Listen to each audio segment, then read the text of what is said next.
Welcome back to Echoed Stories. Get comfortable. It's story time. Let's dive in. I'm sitting on my porch right now. The cold night air is hitting my face, sharp and fresh. I'm watching the sunset fade over the dark tree line.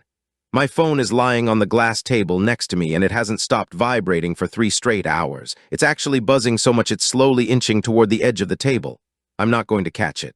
I'm just going to let it fall. I'm not answering, not tonight, and probably never again. For context, I worked as a senior systems lead for a logistics firm in the Midwest. We're one of those invisible companies that keep the world moving. We handle shipping manifests, cross-docking, inventory, and complex routing for some of the biggest industrial players in the region.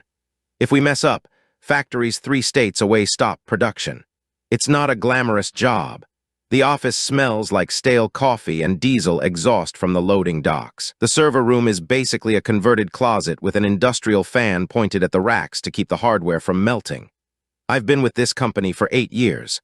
I'm the guy who kept the legacy database running. You know the type. It's a Frankenstein's monster of code built in the late 90s, running on an old SQL backbone that everyone is too terrified to touch. The documentation was lost 10 years before I was even hired. I'm the only one who knows every quirk, every weird glitch that happens when the humidity hits 80%, every ghost in the machine that would shut down the automated loading docks if the daily buffer wasn't cleared manually. I've spent my weekends, my birthdays, and my late nights patching holes in this digital duct tape just to keep the trucks moving. This year was brutal. We were operating at 110% capacity since July. We were short-staffed because the company refused to match local market rates, so my team was pulling 60 to 70-hour weeks. We were exhausted. My lead developer, Sarah, hasn't seen her kids for a full weekend in months. My floor lead, Mike, was working on a torn meniscus because we didn't have enough coverage for him to get surgery. But we did it. We moved more freight this year than in the company's 30-year history. Our efficiency metrics were flawless. Our boss, Rick, is the son of the original founder. Rick is the kind of guy who wears a $500 Patagonia vest over a custom-tailored shirt and spends more time at his country club than in the warehouse. He inherited a well-oiled machine and thinks he's a genius for not breaking it. Yet at our meeting, Rick stood in front of the whole staff and promised that this record-breaking year would lead to record-breaking bonuses. He looked us in the eye and said we were family, and that our sacrifices would be recognized. People were counting on this. Mike has a roof that's been leaking since the spring. He was planning to use his bonus to finally fix it before the heavy snow hit. Sarah was going to take her kids to Disney World, her first real vacation in 5 years. I was just looking forward to putting a chunk into my daughter's college fund. We worked through Thanksgiving. We worked through the flu. We made Rick millions of dollars. On December 22nd, Rick called a mandatory town hall in the warehouse. We all stood there in the cold, our breath visible in the air, smelling the diesel from the idling semis outside. We were tired, but there was an electric buzz in the room. This was the moment we had worked for. Rick climbed onto a wooden crate. He loves the man of the people aesthetic. He adjusted his expensive glasses and started with the usual corporate fluff about synergy and market headwinds. Then his tone shifted. He told us that due to unforeseen overhead costs and extreme market volatility, the company couldn't afford to pay out cash bonuses this year. Instead, he reached into a cardboard box and pulled out a thin gray fleece jacket with the company logo printed on the pocket. It was the cheapest, scratchiest polyester I've ever seen. He also informed us that everyone would receive a $25 Starbucks gift card. The silence that followed was heavy. It was the sound of 100 people realizing they'd been scammed. Mike looked down at his boots. Sarah's eyes welled up with tears. But Rick wasn't done. He then told us that because of a glitch in the inventory forecasting, a glitch that absolutely did not exist, everyone's approved paid time off for the week between Christmas and New Year's was being canceled. We were all required to be on site for a mandatory emergency audit. I looked out the window. In the executive parking lot sat a brand new customized Ford Raptor, still with the temporary tags.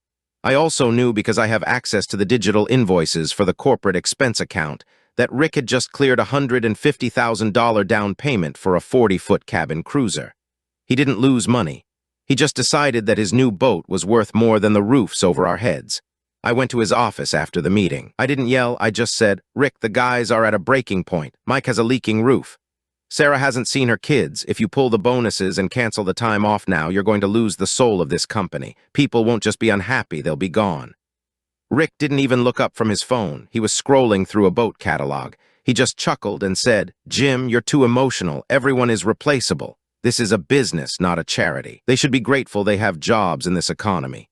Then he added, "Oh, and I need that year-end database migration finished by the 31st. Make it happen or your performance review won't look so pretty in January." Everyone is replaceable. Those 3 words echoed in my head as I walked back to my desk. I'm a quiet guy.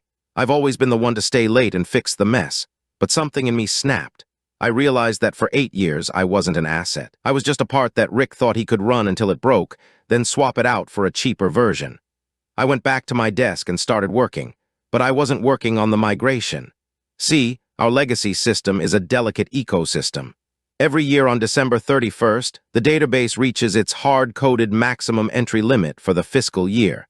To reset it without losing the active shipping manifests and current doc assignments, you have to manually run a series of 13 specific scripts I wrote. If you don't run them in the exact order at the exact time the server clock hits midnight, the database triggers a critical integrity lock. Once it locks, it requires a full physical hardware reset and a 48-hour manual rebuild from tape backups. During those 48 hours, the warehouse is effectively blind. Total paralysis. On December 24th, Christmas Eve, I walked into Rick's office. I didn't say a word. I just placed a single sheet of paper on his mahogany desk. My resignation, effective immediately. Rick laughed. He actually laughed. He said, "You're quitting on Christmas Eve. You're going to throw away your seniority and your benefits over a little bonus check. You're being impulsive, Jim. Sit down. Let's be adults." I replied, "I'm being an adult, Rick. And as an adult, I've realized that since I'm so replaceable, you don't really need me here for the migration. I'm sure you or one of your consultants can handle it." I walked out of the building. I didn't take my scratchy fleece. I went to my car, drove home, and blocked Rick's number. Then I blocked the office line. Then I blocked the CEO's personal cell. I called Sarah and Mike and told them what I did. By 5 p.m. that day, 4 other senior techs had also handed in their resignations. We all met at a bar. And for the first time in years, we didn't talk about work. I spent Christmas with my wife and daughter. We didn't have that extra bonus money, but I was present. I wasn't looking at my phone. I wasn't worrying about server logs. It was the best Christmas I've had in a decade. Then came New Year's Eve. Yesterday, the system was scheduled to hit its entry limit early due to the high volume of shipments. I knew exactly what would happen without the scripts. Around 4:30 p.m., my wife's phone started ringing. It was a number I didn't recognize. I didn't answer. Then my daughter's phone rang. Rick was desperate. I checked my email on my tablet. I had over 50 messages from Rick, each one more frantic than the last. At 4:45 p.m., he wrote, "Jim, listen, I was stressed. Let's talk about a retention bonus. $10,000 cash right now if you come in and handle the migration." At 5:15 p.m., he wrote, "Jim, pick up. The loading docks are starting to stall. We have 40 trucks lined up and the gate software is freezing. I'll double the bonus. $20,000. Just give me the admin password." I didn't reply. There is no admin password that fixes a buffer overflow on a 25-year-old database. It's a manual process that requires knowledge he had just told me was replaceable. At 10 p.m., I finally picked up. Rick's voice was shaky, like he'd been crying. "Please, the CEO is on my back. The regional board is calling. I'll give you whatever you want. $50,000 consulting fee. Just come in and reset the server."